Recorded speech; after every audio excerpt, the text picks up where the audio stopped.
So, wala po akong fear about you governing. Wala po akong fear na gano'n.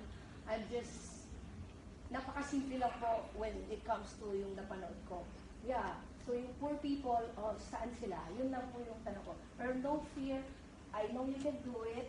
Sa tingin ko, we have to do it here in Manila also. Lalo dito. okay. Yeah. Hello po again. For formality sake, maski na magkakilala tayo lahat, I'll say na lang my name. So, hi, I'm Bianca Velasco, 4EB the PIR. So, yung question ko is actually, may two sub-questions siya. So, may debate na yun kasi ang federalism. Yan yung pinupush ng government as of now. So, basically, yung two questions ko. One, how are the two, parang compare and contrast between the two, ng federalism and the Bangsamoro Organic Law. And the other one, how does Bangsamoro Organic Law fit in the picture of what the government is pushing for? Okay, so there is this draft which was actually pushed by the Consultative Committee of President. They have this already a federal, proposing for a federal form of government. How will it distinguish from the current Bangsamoro government? It is a it is a political subdivision granted with special autonomy. Okay, so in terms of powers, considering that the Bangsamoro people are fighting for us to govern our own resources, in which that's present in the regional federated region that the Consultative Committee is proposing. That's a basic distinction really in terms of distribution of powers. More powers are given to Bangsamoro. And considering that, you will not question it anymore. Bakit unfair naman, if you will take a look. But considering that, di ba, lahat ng pinaglalaban namin na to, self-governance, is already in the Bangsamoro Organic Law. And the Constitution, the proposed Constitution, nakalagay doon na kinanire-respect niya kung ano yung nakasaad sa Bangsamoro Organic Law. So, yun lang.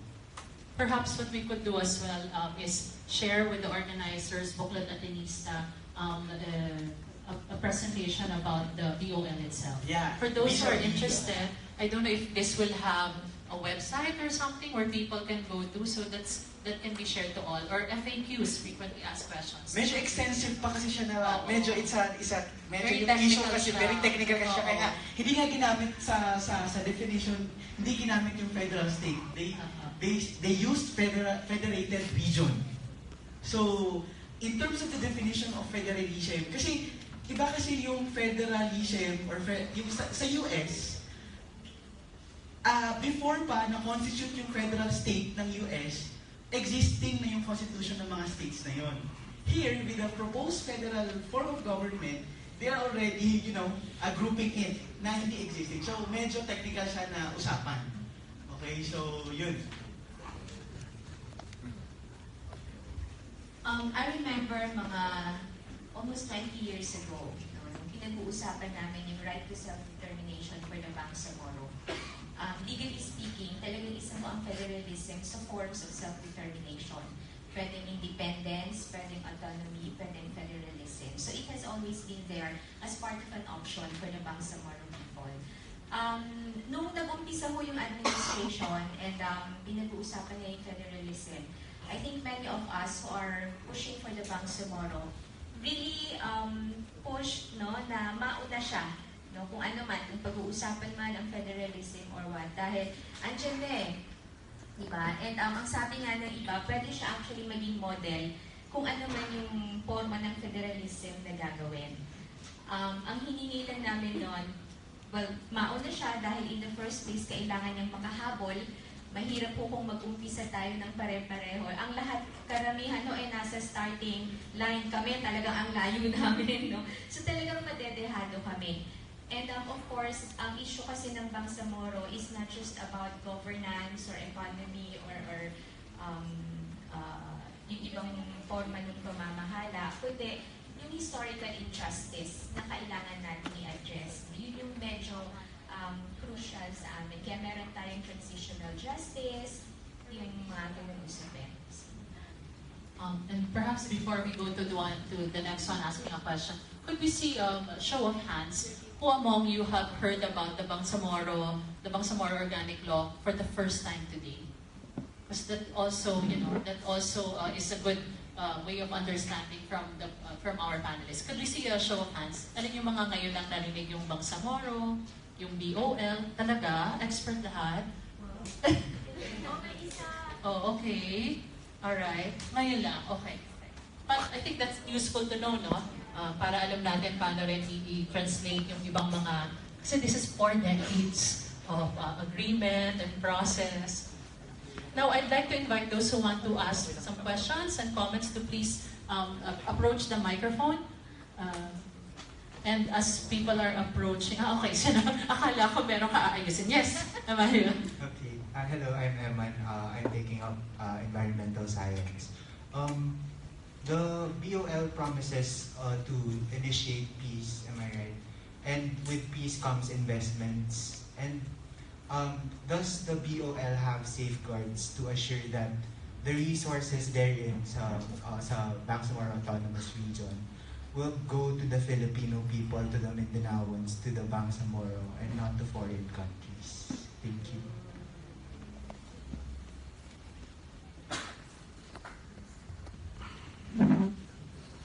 Okay, so in terms of guarantee that the resources would be shared to the Filipino people, especially the Mindanaoan, meron naman tayong constitutional guarantee sa provision na, di ba, bawal mag-own ng properties yung mga foreigners, di ba? Meron tayong mga constitutional prohibition in which it applies also to the Bangsamoro Organic Law. So may mga limits tayo doon. So all of the management of the resources should be first on the policy of the Bangsamoro. It should be redounded to the benefit of the Bangsamoro people and to the outside of the residents as well. Kasi sa Bangsamoro kasi, ang mangyayari in terms of management of resources, it would be the exclusive management of the Bangsamoro. Exemption, pag if the resources would provide electricity, it would be a shared governance with the central government. So yun. So meron din check and balances. Again, so yun. Sa Attorney John, I think nasa video, hindi lang natin napakita kanina. In fact, there is a record pre-audit. Yes. Before anything could actually be cascaded or allocated, there's a record pre-audit. Yes. So that's also provided for by the law. Now, I did ask people to think of their one word. Hi, what's your name? Joanna, what's your one word? Sorry. What's your one word? Sorry po. How about you? Wala ka na ba tanong? Alarming. pa. Do you want to explain more? Tanong ka na para magising pa yung mga Sige. estudyante. Gisingin mo pa. Sige. Baka maraming magising.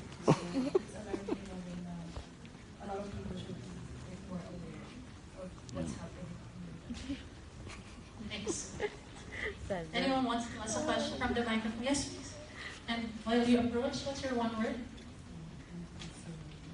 Inclusivity. I like it. Are we taking this down? Yes. I like the words. I like the words. Yes, please. Introduce yourself. Hello, sir and madam. I'm Carlin Tolcado, Legal Management. So, okay, I have a question about our courts. So let me start my question with these. So we have the Supreme Court as the court of last resort. We have the Court of Appeals, regional appellate courts, and of course the lower courts. So I just have a question about the Sharia court that we will be having.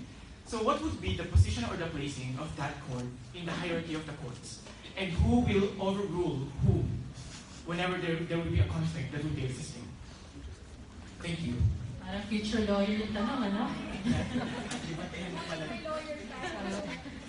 Okay, under our constitution, the judicial power is vested with the Supreme Court. Sinasabi ko always na the Constitution is the highest law of the land. Okay, the role of the Supreme Court and the Court of Appeals would be on appellate jurisdiction. Okay, so if there is this decision that's been decided by the Sharia court, they could appeal it to the Court of Appeals and to the Supreme Court. So, like, the Bangsamoro Organic Law doesn't take away that power from the Supreme Court. We have only one Supreme Court. Okay, so yun yung... So wouldn't that repel the idea that the Sharia law should be interpreted by those people who are experts in the Sharia law? Example, I am a Christian and I am in the Supreme Court. What would be my expertise in interpreting the Sharia law? Should there be like a conflict, or should there be like some nuances that would happen? That is the reason why we are pushing for at least one Supreme Court Associate Justice who is a Muslim in the Supreme Court right now. In which we are pushing for Justice Lima Ampao, who is a Maranao lawyer, who is now fighting for that seat. So at least meron man na kami representation kasi for many years, wala pang Muslim na Associate Justice sa Supreme Court. So we are just having this by choice. So we are just pushing it. So there is no permanent solution to this. So we're just putting this to the choices or like the chances that an associate justice may be a Muslim. The president is vested with his prerogative to appoint. Okay. So if you cannot question that, if you cannot appoint a Muslim, but that's the policy of the government to have a Muslim associate justice in the Supreme Court.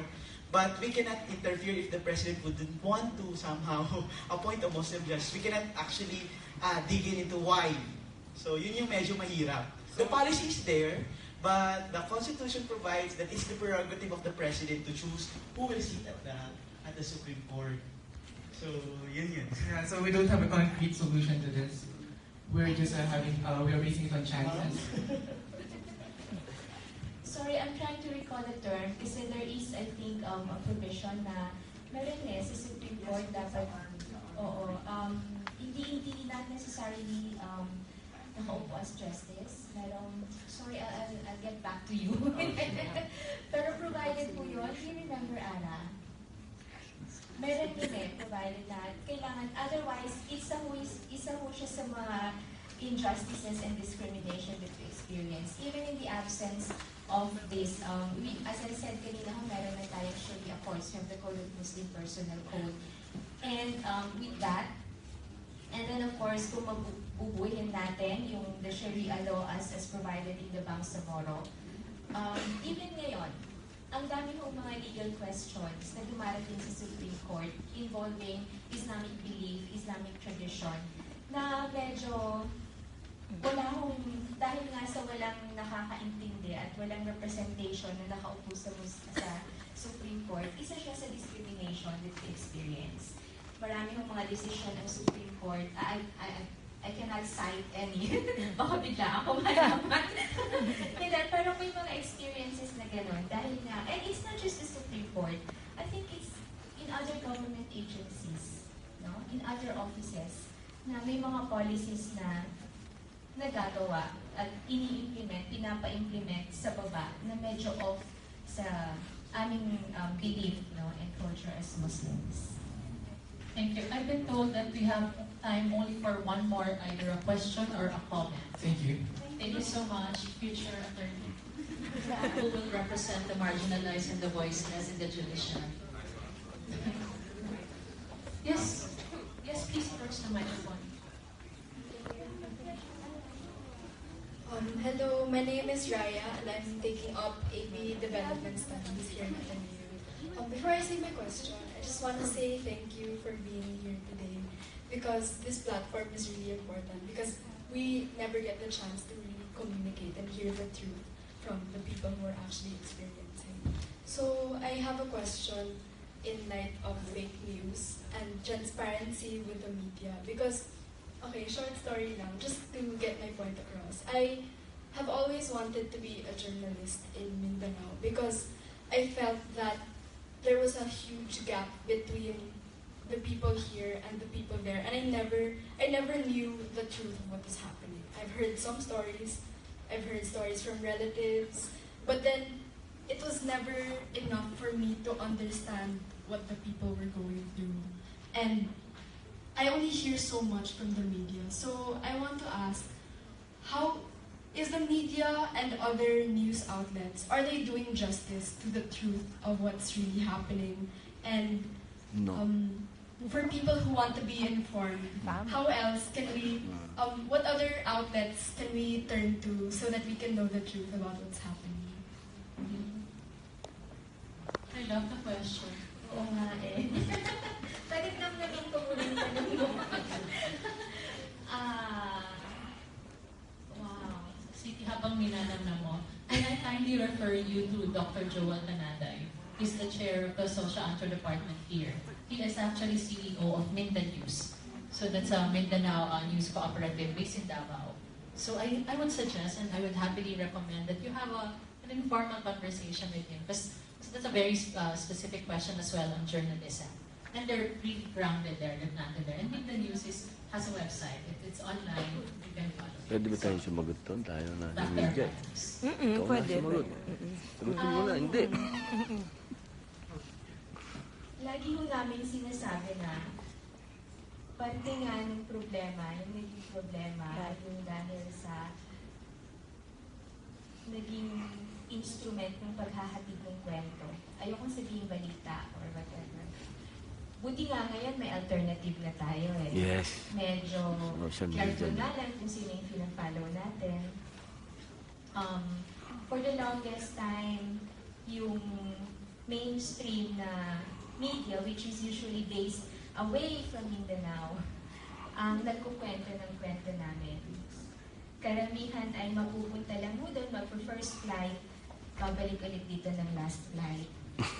Yung kwento ho namin na 3 oras, pagbalik dito, mga 2 minuto na lang. Hindi ako yun. Hindi ikaw yun.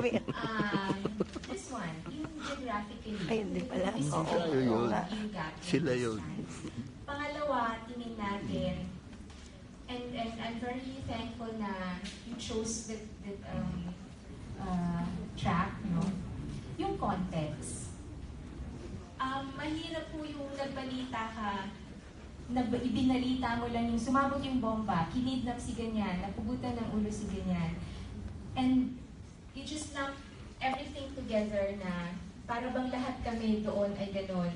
Na para bang may context eh. Tingin natin yun yung kulang.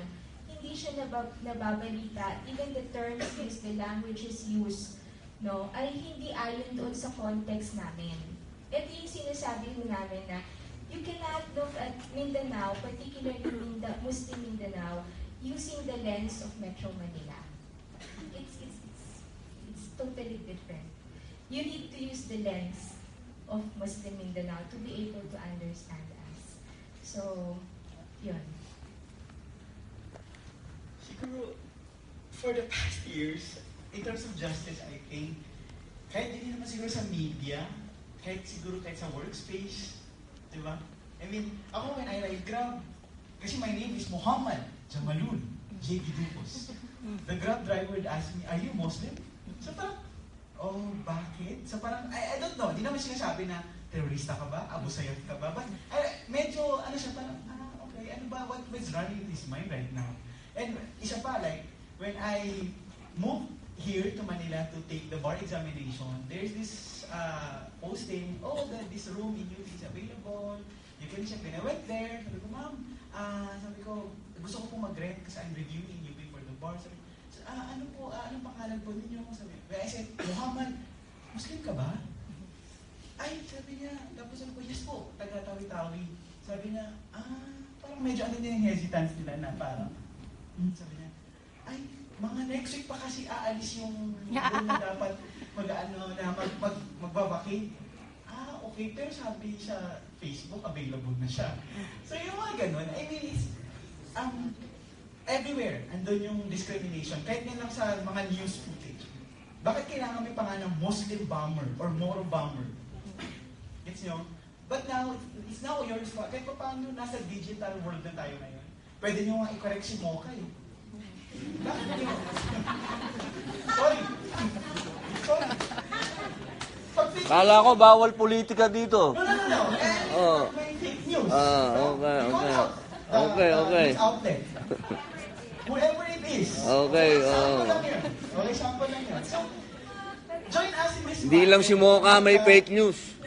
You are now enlightened. Kung may nakita kayong mga fake, mga news outlets, comment. nasa digital world na tayo, use your power in digital world to somehow share the news outlet, to call the attention of the journalist, to somehow rectify the discriminatory word. Kasi yun, di ba? Yun yung isa sa mga steps natin.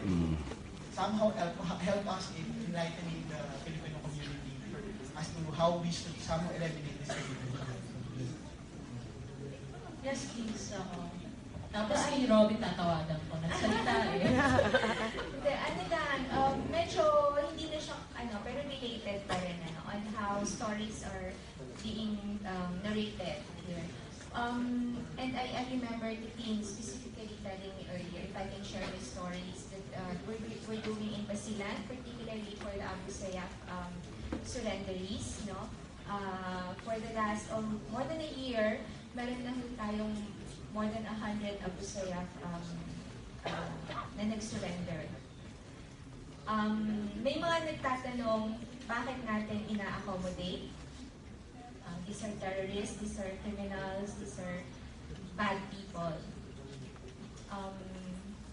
Well, for one, isa sa mga realizations natin is that pwede natin ubusin yung tao, pero hindi natin mauubos yung ideology. Yung ideology ang kailangan nating harapin.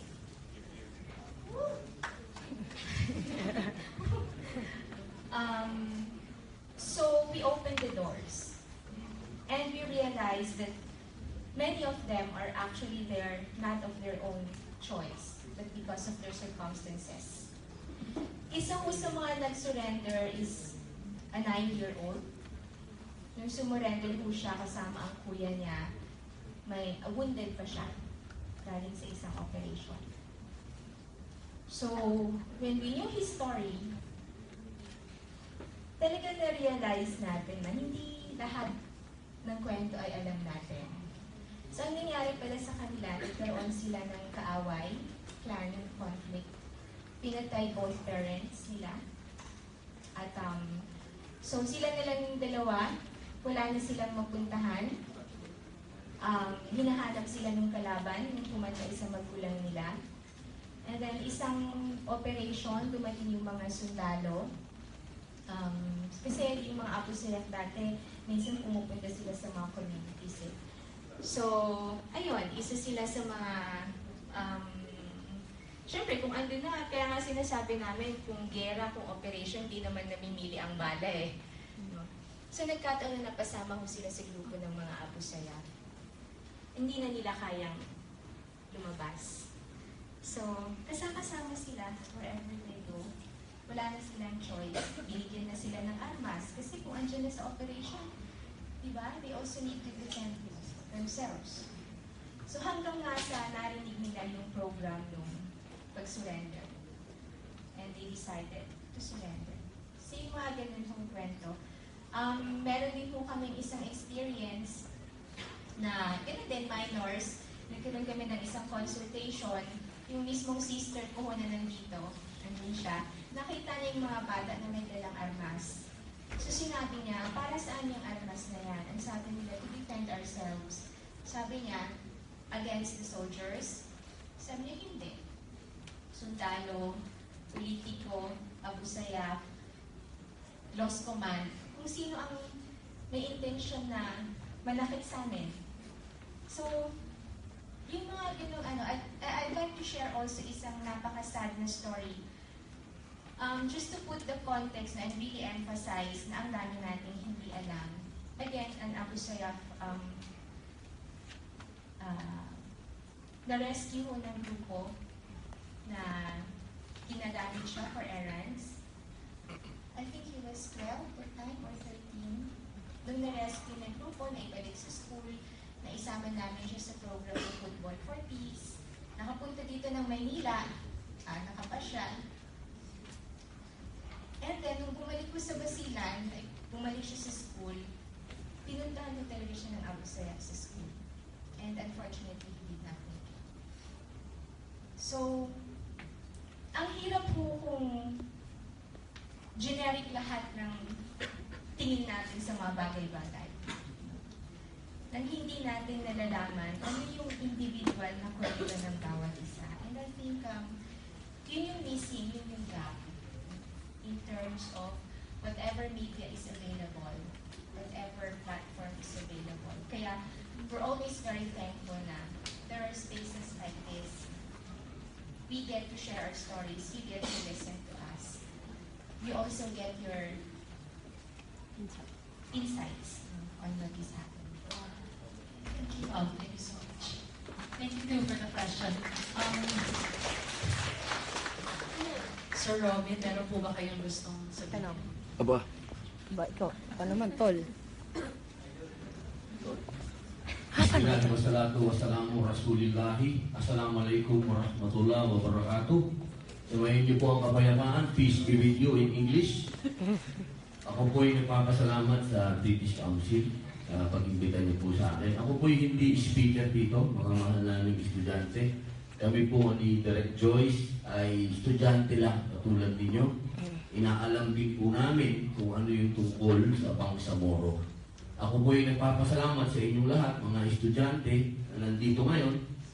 Nung naglakad kami papasok, sabi ni Mario, 2,000 brother ang nandun.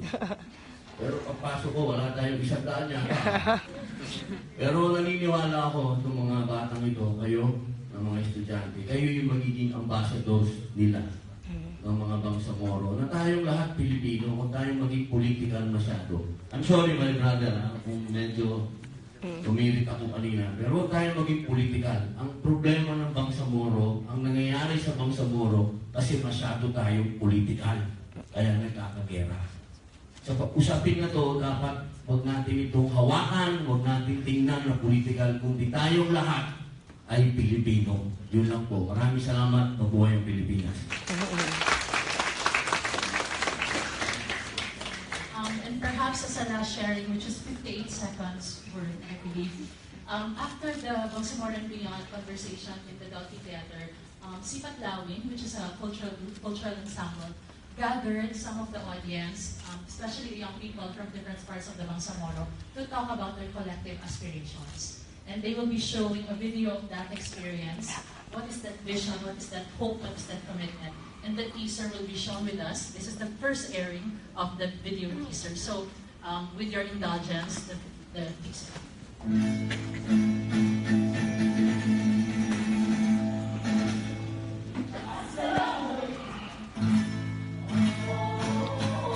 doon lang sila. Tapos na nila tayo sila. Oo nga. Napapanood ba nila? Baka napanood nila yan.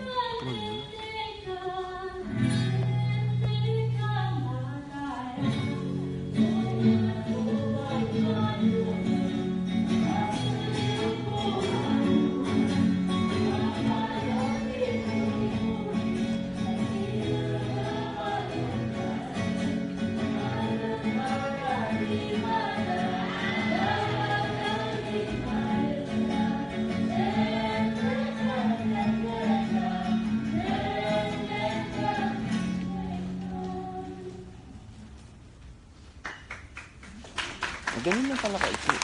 Oo, teaser lang. Alright, so thank you, Ms. Tatin, Ms. Fatima, and Attorney Jack for our panel and our Q&A for a while ago. So, before we end the event, may we call on Ms. Tatin and Sir Cholon for the awarding of the certificates.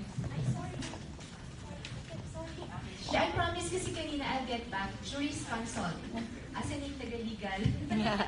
Si attorney. Juris consult. The president appoints a juris consult. He is usually a mufti, no? Under Supreme Court who advise the justices about Sharia-related cases. And that is actually available siya ngayon. Dapat meron na akong na-appoint na juris consult. Juris consult. Okay. Awarding them. So, on behalf of this class on Bangsamoro and Beyond, I would like to present the following certificates of appreciation. So, allow me to read it. This certificate is proudly presented to the following for serving as resource speakers for Talab 2018, Down from the Hill, given this 10th day of October 2018 at the Ateneo de Manila University. Signed, Didan Laura de la Cruz, PhD, Coordinator, Talab 2018, Down from the Hill, and Maria Lucy Vilches, PhD, Vice President for Loyola Schools. I would like to present this to Siti Jalia Surabin Hataman.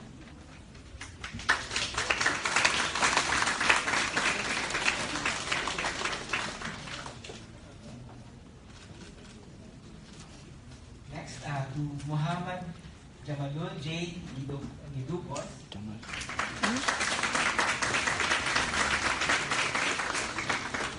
In a special way, we also like to acknowledge the following to Direct Joyce Bernal. Bakit? For asking us wonderful questions a while ago.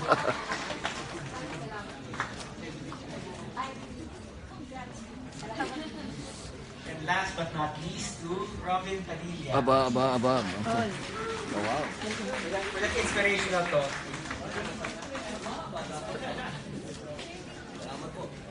Salamat. Sinabi nila inspirational talk. Dapat hinabaan ko pala. Please do follow Komunidad Bangsasalam, Community of Peace, on Facebook. You're also on Instagram, and that's the same page. So we'll be continuing the conversation. And if people want to have a photo op, I think, with City Attorney Cham, we do invite everyone. I don't know how to do that, though. Like that. Okay. And some closing, of course, from Emmanuel. Who have been talking. Hello, sorry. I'd just like to close this panel. First, good afternoon to everyone and greetings of peace. Last May, the Buklod Atenista, the Alliance of all Ateneo schools in the Philippines in Davao, Manila, Naga, Zamboanga, and Cagayan de Oro passed a resolution to closely monitor the Bangsamoro Basic Law. And it is with joy then that we will convene at the tail end of October to celebrate the enactment and the implementation of the Bangsamoro Organic Law. It was under the advocation of a Moro youth leader, Mr. Georgiani Sinsuat, Ming Bagindanawan, and Atenean from Ateneo de Davao. So on behalf of the Sangguniang Office of the Buklod Ambassador, I would like to thank our speakers, Executive Director Siti Hataman and Attorney Jam Dilucos for imparting with us their invaluable insights on the Bangsamoro Organic Law and their vision for the Bangsamoro Autonomous Region. Likewise, we would like to thank the Office of Social Concerns and Involvement led by Dr. Lilan de la Cruz, the workforce of the TALAB 2018, and most especially our partner, the British Council, under the person of Ms. Tatin Failana. Special thanks are also due to the ABS-CBN News Channel, Office of the Presidential Advisor on the Peace Process, the Dutch Embassy, International Organization for Migration, the Norwegian Embassy, Oxfam International, Moro Islamic Liberation Front, Sipatlawin Ensemble, and the European Union for their part in the production of the informative coverage we saw here today. We extend also our thanks to the audience who are not leaving, faculty, administrators, and guests from various organizations, and we hope that what we heard and saw here today moves us to collectively act in solidarity with our brothers and sisters in the Mindanaoan region. Furthermore, we reaffirm our commitment to initiate efforts like this until the realization of a progressive Bangsamoro Autonomous Region acceptable to our brothers and sisters in Mindanao until we realize the collective dream of peace and prosperity. Because the struggle for peace and prosperity in the Mindanaoan region is the struggle of all Filipino people. Thank you and good afternoon. Galing. So thank you, my trustee, Deputy Emma Lacadin. And once again, this has been the Bangsamoro and Beyond National Conversation. On behalf of the Office of the Buklod Ambassador, thank you for coming. And for those who have the evaluation forms, you may approach any of the Office of Buklod Ambassador volunteers. Thank you. For those who want to exit, please exit the one nearest us. Here.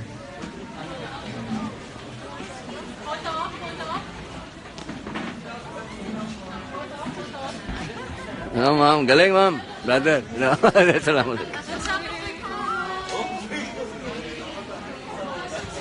Drak, ma'am, thank you, ma'am. Binigyan niyo po kami ng certificate. Ikaw, di mo sinabi yung inspirational message. 1 hour sana yung ginawa ko. Buklod Atenista team. Okay. Tara! Tara! Bianca, nasa niyo lagi ko kinukulit? Kayo mag-set up. Baba na lang. Oo, tol, oo, tol. What do you think? End ko lang to. Sige. End ko lang to. Sige. Sige. Against the seal? Sige, salamat. Salamat po. Opo. End ko na to. Maraming salamat po sa lahat ng nanood. Maraming salamat. Mabuhay po. First time niyo ba dito? Po.